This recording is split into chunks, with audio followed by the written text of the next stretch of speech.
Well, hi there. This is a hedgehog. And this is not. In fact, this is closer to being an elephant or a manatee than it is to being a hedgehog. But it looks a great deal like a hedgehog for reasons we explained in this video. It not only looks a lot like a hedgehog, but it also, in many ways, acts a lot like a hedgehog. They are really similar to hedgehogs, and hedgehogs are not totally unreasonable pets. They are in many ways more like reptiles than mammals, and surprisingly, at least to many people, reptiles are often easier to keep than mammals. But what if I told you that 3 of the worst things about hedgehogs, namely that they like to curl up and be spiky balls of grump, are highly temperature sensitive, and like to poop as they run? And when they run in a wheel, this means that they constantly wear boots of poop. Anyway, these are not problems with tenrecs. They also live longer than hedgehogs, which many would consider to be a plus. So there is at least the possibility that these Malagasy Afrotherians are not only a lot like hedgehogs, but as pets, they might be considerably better than hedgehogs. But while you've likely seen a lot of hedgehogs in your day, there is a very good chance that this is the first Hedgehog Tenrec that you have ever seen. So there has to be a catch, right? Well, fortunately, our friends Kimberly and Nathan Hulsen of Hedgehog Precision are here with their Hedgehog Tenrec, so we can find out. And so we can give them a score based on our 5 categories, which are handleability, care, hardiness, availability, and upfront costs. I want to take a quick second to talk about something super important for all of us: staying safe online. The reality is there are a lot of online threats, and that's where Surfshark VPN comes in. With Surfshark VPN, I can protect my personal information on public Wi-Fi, like, when I'm out traveling, say I'm going to an enclosure build-off or an expo or traveling the world. Those places aren't always secure. But a VPN, it's like having a secure hideaway for all of my sensitive data online. And guess what? I can even access shows and content from around the world. And that's something worth having. I can even use Surfshark VPN to snag cheaper flights and hotels. Who knew that a VPN could help with more than just security? Now here's the best part. By clicking the link below and using my promo code Clint, you can get an extra 4 months for free when you sign up.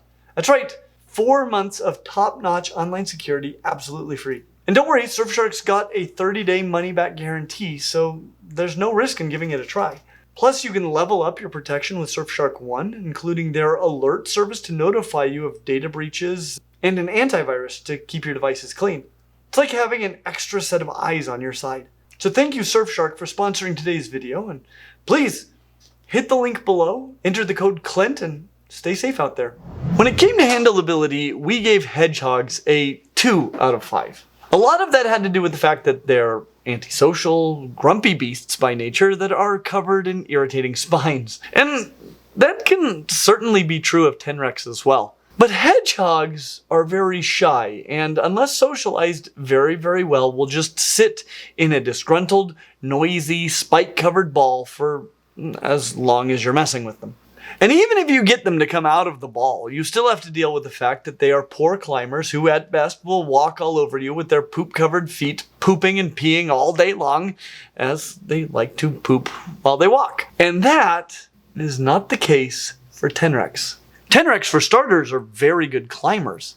This will be reflected in their enclosure types and furnishings, as well as the nature of the interactions that you can have while handling them.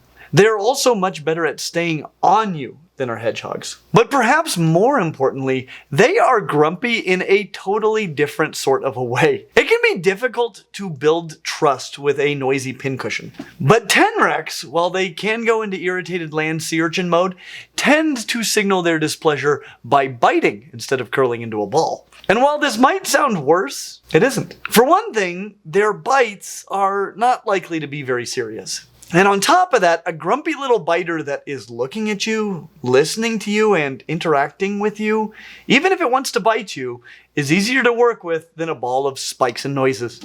As a result, it tends to be much easier to socialize a tenrec than a hedgehog. And once it is socialized, it is much less disgusting to handle a tenrec. Unless you like poo boots, turds and tinkles. This is a mammal, and most mammals will poop and pee on you at least occasionally. But you're getting a lot less of that from a tenrec than a hedgehog. These guys tend to have bathroom habits more like the highest scoring non-snake vertebrates that we have ever scored, leopard geckos.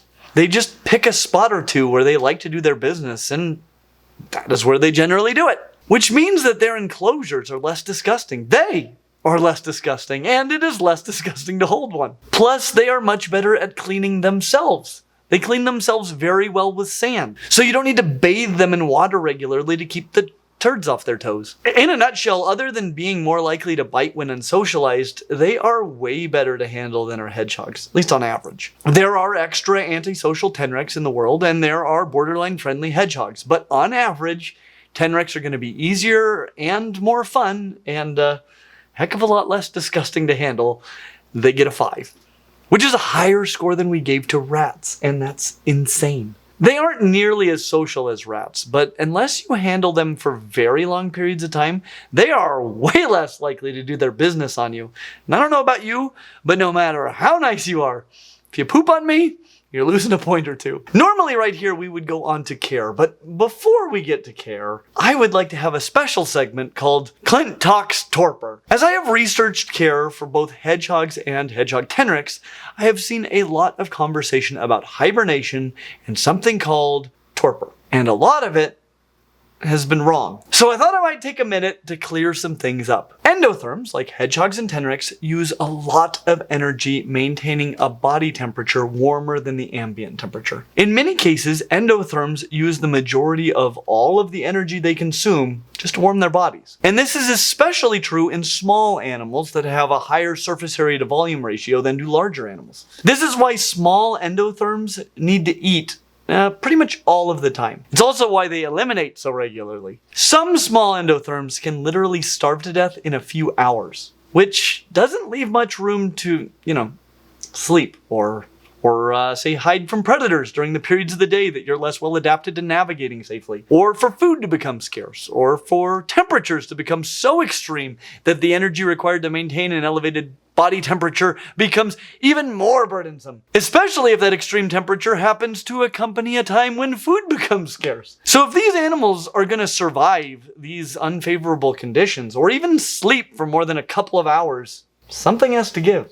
And what gives is generally the temperature at which they keep their bodies. It isn't that they stop being endotherms, they just change the temperature. By reducing the temperature, they reduce the amount of energy required to maintain that elevated temperature, and thus can survive for much longer without food than they could with a more elevated temperature. Of course, their bodies do not function nearly as well at these lower temperatures, so they tend to be highly lethargic and inactive while in this state. And this state of reduced metabolic rate and often reduced body temperature is called torpor.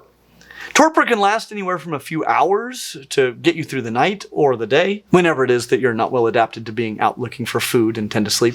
Or it can last for months to get you through the cold, dry, hot, or otherwise inhospitable parts of the year. Though these longer periods of torpor are usually interrupted periodically as the animal briefly emerges from torpor for reasons that we're still trying to better understand. But these long periods of punctuated torpor are generally called hibernation, or estivation depending on if it happens in the winter or the summer, which is similar to brumation and ectotherms, except it involves torpor. Ectotherms do not engage in torpor because they do not metabolically elevate their body temperatures. So hibernation is an extended period of torpor, or more specifically, multiple punctuated bouts of torpor. Anyway, torpor can be very beneficial for helping endotherms with high metabolic rates survive periods where they cannot be feeding. But they still require energy, and they still aren't feeding. So they need to store energy to survive for long periods of torpor, something that African hedgehogs don't seem to do very well. And this is why it is so crucial that you do not provide the environmental triggers that induce prolonged bouts of torpor in your pet hedgehog. They might not make it, because they might not have the energy stored to fuel themselves through extended bouts of torpor. And they're also more susceptible to infections when their body temperature is low. Anyway, you don't want to induce this response in African hedgehogs. And this is where I've been seeing a lot of misconceptions about torpor. I've been reading over and over that hedgehogs hibernate, but tenrecs, like this one, go into torpor. Hopefully by now you already see part of the problem with this statement. For starters, if hedgehogs do hibernate, this means that they go into torpor for a long time. If it ain't torpor, it ain't hibernation. And I can't really find a good study to determine if the African hedgehogs specifically, the ones that we keep, actually enter into a true hibernation. South African hedgehogs, which aren't the ones that we keep, tend to enter highly punctuated bouts of torpor when exposed to cold, but only rarely into what can clearly be described as true hibernation. So while our hedgehogs clearly enter into torpor, and extended bouts are definitely something to be avoided, it may not actually classify as hibernation. But what do tenrecs do? Well, they also go into torpor. I've seen evidence that they engage in daily torpor throughout the year, regardless of season. So it is true that tenrecs go into torpor, but I've also been reading that during the winter, they go into torpor for several months at a time. And we have a word for that, hibernation. So both hedgehogs and tenrecs can go into torpor. But if only one of the two hibernates, it's going to be the tenrecs. Okay, let's talk care. When it comes to care, we give the Hedgehog Tenrec a score of 4 out of 5, which is an even better score than what we gave to, well, their lookalikes, hedgehogs. And back to help us talk about the care of these amazing hedgehog lookalikes, we have Nathan and Kimberly and Tappy. But and I was hoping you could talk to us about, well, first thing, picking a tenrec. Tenrecs are not common enough that you really have a lot of options. If you want a tenrec, you're probably going to go to a breeder and they'll say, these are the babies I have, or these are the babies I expect to have soon. And then you just pick one of the litter. You might want a male or female, and that does get a little bit tricky with tenrecs because you cannot easily sex them, especially as juveniles.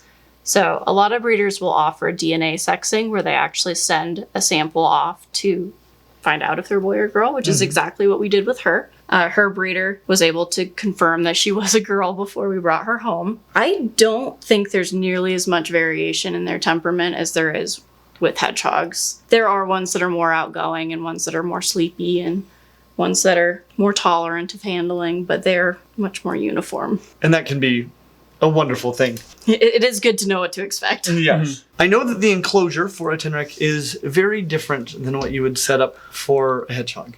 Yes. What does that look like? The first thing is that they can climb.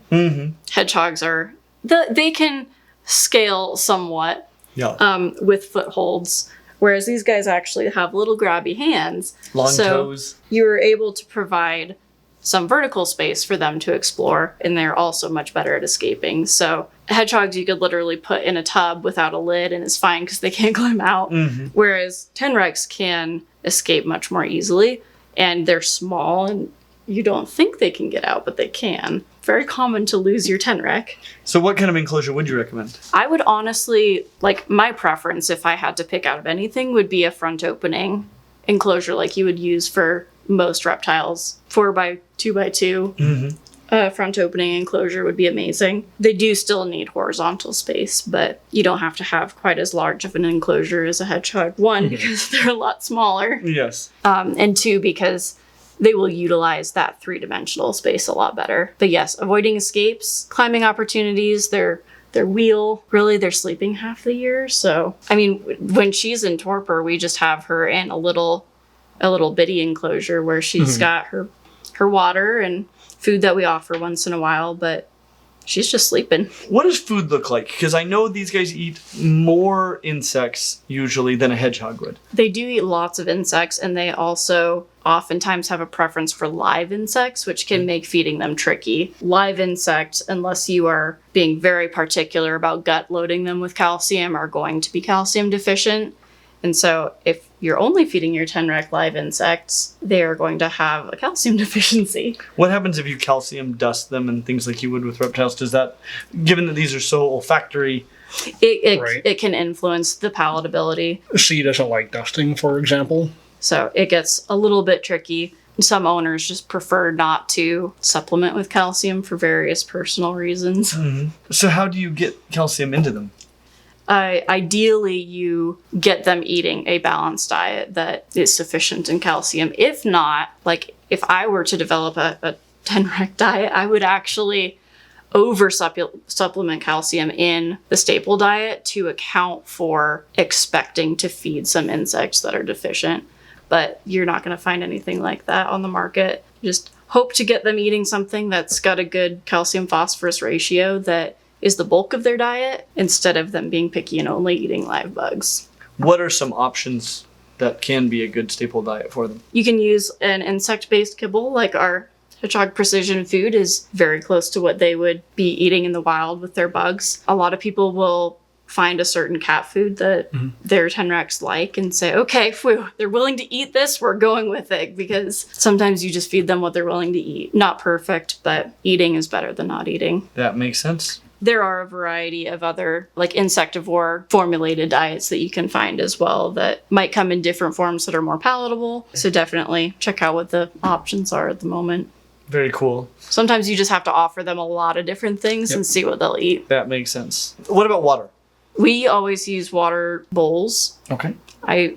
Surely some people use water bottles and that would be just fine, but bowls are great. Sounds good to me. What happens if they don't get enough calcium in their diet? We're starting to see a lot more Tenrecs with calcium deficiency and metabolic bone disease. And that can kind of tie in with a lot of the recommendations these days to provide UV lighting. I can't say how much of that is, oh my gosh, we're seeing MBD. When we see MBD in reptiles, it often has to do with a lack of UV lighting. And so we see it in Tenrecs and we're like, oh, well, provide UV. That's what we do for reptiles. Except for with these mammals, it's more related to diet. And they're nocturnal. So it's like, it's not going to hurt to provide UV, but if you want to avoid metabolic bone disease, have them eat a balanced diet. Yeah, it seems to me that, during the day in the wild, where are they? They're hiding and sleeping. They may cryptic bask. Are they in the ground?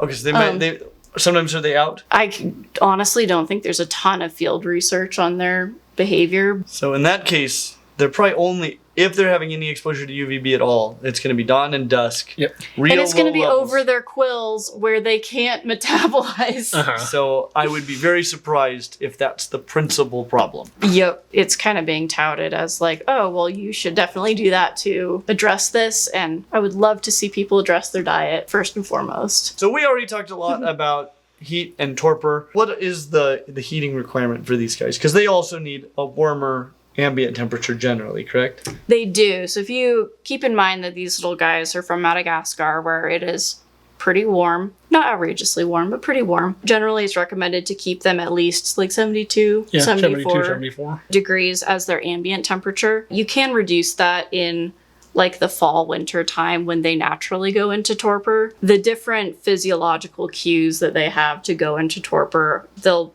do that regardless of whether or not you reduce the temperature. And talk to me about how long torpor lasts and what that looks like and how scary that is for, say, a first-time Tenrec keeper. Cough, cough. We've even had a Tenrec before. It's stressful. It is stressful, especially for people used to mammals. It's very weird to have an animal that naturally reduces their metabolism and their temperature and they just aren't eating and they're not doing anything. It freaks people out. It can honestly last like 4 to 6 months of the year. So half the year, they'll just be shut down. And that's super scary, but it doesn't have to be scary. You can wake them up once in a while, check on them, weigh them to see how much weight they've lost since they've entered torpor. And it's normal to lose some. Yeah. When would that be alarming? If I saw, like, if my own Tenrec lost more than 10% of their body weight during torpor, I would be concerned. If they had quite a lot of fat reserves to start with, I don't know if I would panic at that point. But what would you do if you thought they'd lost too much weight? Go talk to our vet. That makes sense. It makes great sense. In that case, they may suggest working on boosting their temperature in order to get them to wake up and start feeding again. They really do benefit from like a deep heat projector infrared heat that really goes all the way through them rather than just like a surface temperature, like a basking light. Especially because that's not a 24-hour-a-day solution. Yes. Talk to me about furnishings for the enclosure itself. They'll obviously have the place that they sleep. You can offer them a wheel. They're semi-arboreal, so lots of climbing opportunities. If you're using a wire cage, they can use the wires, but if you're using like a front opening exoterra, sticks that you have mounted securely, things like that. I like to offer like some nice sturdy branches that aren't going to fall and hurt them. Did you mention what you do for substrates? We use liners because it's easy to check eliminations, make sure that they are using the bathroom. I was going to say, Make sure that things are still moving. Sometimes it's hard to tell how much they're eating, especially if it's during their torpid period. They don't need nearly as large of a wheel as a hedgehog. You can get away with, like, I would still offer a 12-inch wheel or at least a 10-inch wheel, but But they also use the space in their enclosure a lot more. They climb Yeah. around. They get a lot more exercise outside of the wheel. exactly. So it's not as essential as it is for a hedgehog that would be running miles a night. Exactly. So it's a little bit quieter of a pet. That too, yes. Much quieter. Quieter, doesn't gum up its feet in the same way. Yeah, they generally, honestly, like, they stay really clean. And these guys use sand baths, correct? They Talk to me about that. Oh my gosh, it's so cute. I don't have one here to show you today, but they will, I mean, hedgehogs will sandbathe or dust bathe as well. It's just people don't see it as often. But you offer them a nice, dusty little sand bath, and they will get in there and like scoop the sand over their bodies and like dig it through their quills. That way the sand gets down to their skin, and it is super cute. And they really do stay pretty clean that way, correct? Yeah. You don't really need to bathe them with water in the way that you would with a hedgehog. Correct. I honestly can't think of a time that we've ever had to actually bathe a Tenrec. no, the only time I would is if they had like a gut health issue that was like Yeah. abnormal. That makes sense. But they're normally they've got some good fecal consistency. Now, you still need to socialize them. They're still kind of an antisocial animal. And so how do you socialize a Tenrec? Pretty much wake them up, have them crawl around. I think it's much more enriching for them if you wake them up and then have something interesting for them to interact with that isn't just being expected to hang out with a human, whether it's things to climb on, things to like different like novel smells, different foods to interact with. They love to go outside, and supervised time outside is great for them. It's great enrichment. Walk me through what your daily care routine looks like for a Tenrec, both during their hibernation season and during their non-hibernation season. Right. So Tappy is actually still in her period of torpor. We would expect her to be more active and her metabolism to pick up here within the next month or so. Despite that, she's still out and being active. So during torpor, normally, their activity is so reduced that really all you're doing is just checking that they have water and that they are alive and well, which is them sleeping wherever they're sleeping. Do you Maybe offer weighing food them as once well? a week. We do offer food. Generally, they won't eat, and that's totally fine. And totally normal. That's the thing, I think, for a new Tenrec. Yes. It can be really scary because you think, like, well, they have to eat something. Yes. It's like they actually don't. They will be okay. So you can offer food, but don't be offended when they don't eat. And cleaning is like non-existent when they're in torpor because they're not making any messes. Yeah, there's the convenience of not eating. Yep. Once they are awake and active in like spring and summer, your daily care will include much more of just like a regular spot cleaning, which they're not super messy animals. So if they have a litter area that they use, cleaning that, or just the entire substrate of their enclosure if you're not using liners. So it sounds like a lot less cleaning than what you would have with a hedgehog. Yeah. Can you just kind Absolutely. of walk me through the overall differences? Because you guys are major hedgehog keepers. Like, how have you noticed Tenrecs and hedgehogs being really different in terms of their care? They're so vastly different. Like, Right. even though they both have quills, I so rarely compare them to each other. Like, it would be weird for a Tenrec quill to poke you, because their primary defense isn't to roll into a ball defensively. And that's very convenient, except for the fact that they will, on occasion, bite. Yes. Have you been bitten? I've been bitten once by her because I was poking around her face at the beginning of her torpor, so I deserved it. What was the bite like? It was moderately painful.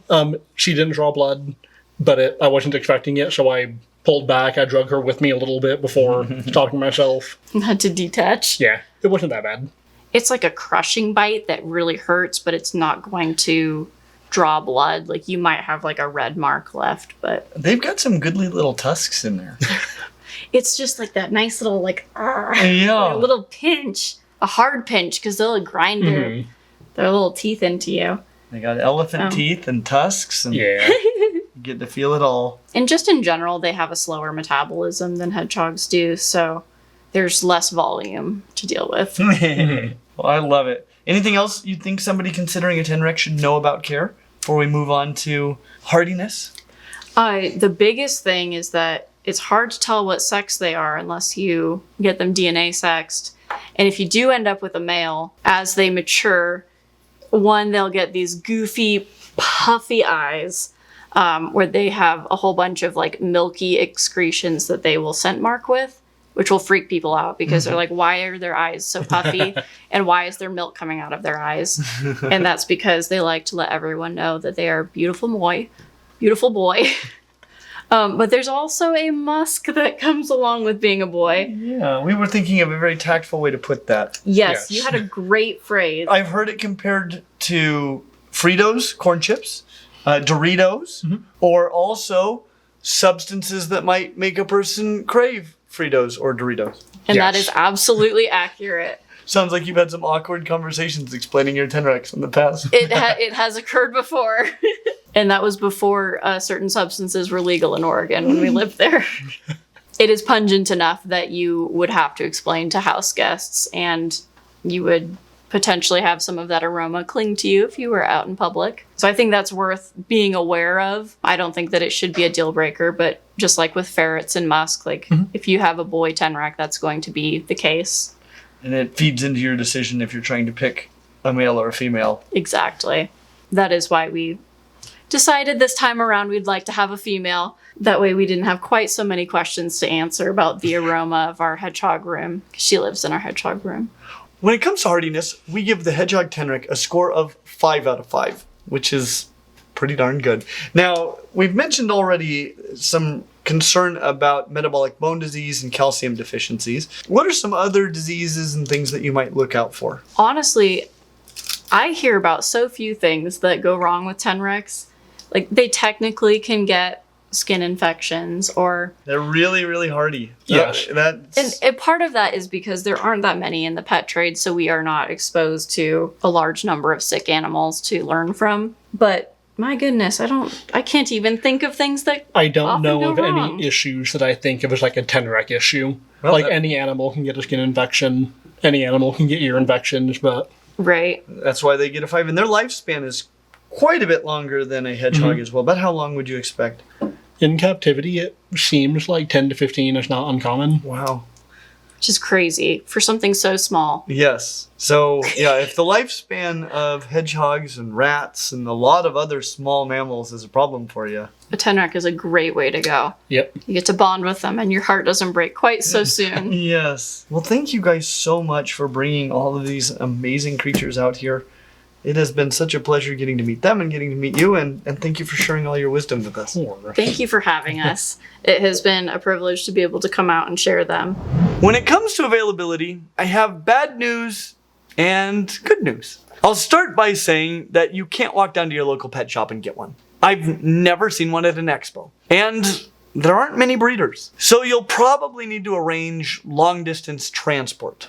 Plus, they're seasonal breeders, so they aren't available all of the time. And there are many places where they're not legal to keep. And all of this sounds like bad news. But the reality is that there are breeders. And as of the date that this video is being filmed, not many people know that they want a Tenrec. If you're watching this video early, as you are if you're supporting us on Patreon, then it should be easy to get on a waiting list and get one as soon as they're available this summer and fall. Of course, as I learned to my detriment with Emerald Tree Skinks, these videos can change these realities, so they may be harder to get here soon. But there will also likely be more breeders in the near future if more people are aware of these awesome Afrotherian false hedgehogs. So right now, they get a 2. But if you don't support us on Patreon, by the time you see this, could drop to a 0. However, hopefully, someday soon, they become even more available than they are now. At least, if they're actually as amazing as they seem so far. When it comes to upfront costs, we give the Hedgehog Tenrec a score of 3 out of 5.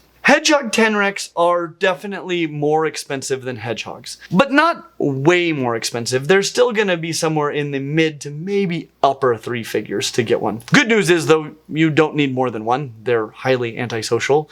They don't need friends. It is possible in some cases to cohabitate multiple females, but it's very difficult to sex Tenrecs. Tenrecs do not have external genitalia. And so as juveniles, you can pretty much only do it by genetic testing. As adults, there are a few giveaways. Sometimes they'll get a little discharge around the eyes of males, and males have that musky, questionable smell. As for an enclosure, there are a lot of really great options that are usually marketed for reptile keepers. Things like what Zen Habitats and Dubia have. A 4 foot by 2 foot by 2 foot enclosure can be had very reasonably, and unlike rodents, they're not going to chew through the thing. They can be escape artists, so just make sure the doors are working well and that you have locks and latches. I mean, it's not actually that different from keeping, say, a little semi-arboreal lizard this size, and that actually means that there are a lot of great options for them. When it comes to furnishings, you're kind of have a lot of options there too. It is even possible to go bioactive with these guys.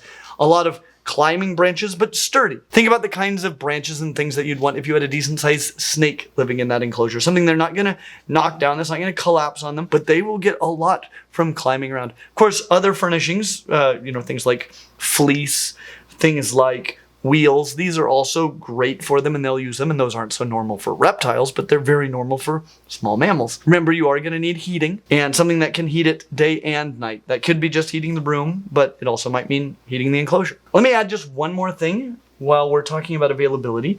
This Tenrec is the lesser Hedgehog Tenrec, and until very recently this was the only Hedgehog Tenrec you were going to be very likely to encounter, and it still is. However, there is also in existence the greater Hedgehog Tenrec, which is a very different creature in a lot of ways, if for no other reason than the fact that it is way bigger. Way, way bigger. What I'm saying is, all of this refers to these cute little false hedgehogs and not their much, much bigger cousins. And you just want to be aware of that when you purchase one, just in case this isn't what comes. But this is why overall we give the lesser Hedgehog Tenrec a score of 3.8 out of 5, which for a mammal, especially a relatively expensive and difficult to obtain mammal, is an outstanding score. Far higher than their celebrity doppelgangers, hedgehogs. And that isn't to say that hedgehogs are terrible pets. But I can tell you that if I were to get a room mammal to live at Clint's Reptile Room right now,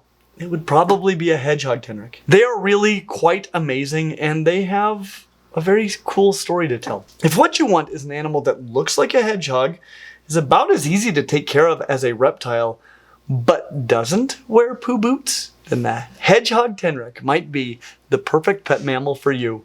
As always, like and subscribe, and we hope to see you real soon. I think we're all done with this friendly little ball of fluff. She's like, I was told I was done and I was going to bed. I was going to wakey time. It's night. I don't know about you, but no matter how nice you are, if you poop on me, you're losing a point or two. That's how Will picked his wife. Number one criteria. Yeah. Deal breaker. Yeah. First girlfriend not to poop on me. What kind of women do you have here in Utah? No, he didn't grow up in Utah. That's the problem. Yeah. Yeah, you saw the look on his face. There's so many flashbacks every time. Deborah.